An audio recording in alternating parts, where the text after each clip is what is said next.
when this was first cut, quite a dark plum colour. But by the time you've had it in a bag, taken it home, the chills come off it, because this hasn't been in the fridge for an hour. It's quite important to bring it up to room temperature. It gets brighter. Also with the Côte de Boeuf, there's a nice covering of fat here, coming through. Not too much there, so that you're paying for lean meat and not for all fat.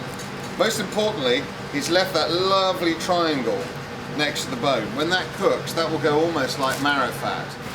It's got to be thick enough to stand up on its own, for two reasons. One, you know that there's going to be just enough for two people. If it falls over, it's a starter portion. But also, you want it thick enough so that as you cook it, you can brown the outside really well and get a nice crust on it without overcooking the inside, and also get to the point where that fat inside just starts to liquefy and baste and season the meat without overcooking the meat. It's a long, gentle process cooking a Côte de Boeuf. You can't hurry it. That's why I'm cooking it in a pan and not on a grill. A grilled Côte de Boeuf is perfectly acceptable, can be very nice, but for me, cooking it in a pan where you get that fantastic crust can't be beat. We need to turn down the heat shortly, and one of the best ways of doing that and introducing another layer of flavour, and it's a very American way of cooking a lot of steaks, butter, and not being shy with it.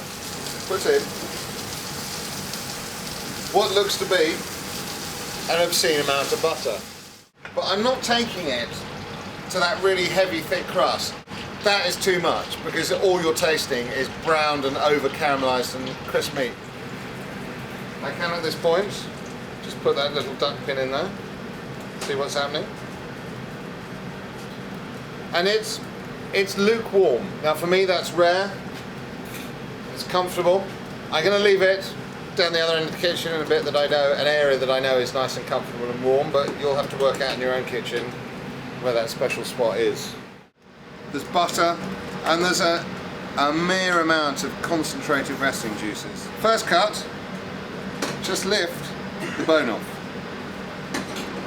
I break this down into 3 bits. That's that lovely bit of triangle from the top, and what I do is just cut that in half. You can see it's slightly blue there, lovely gelatinous fat. Then you've got the eye of the meat here, the heart of it, and then we've got a bit almost like kind of from the cap that comes around. So we want to make sure we cut it that we get some really good slices.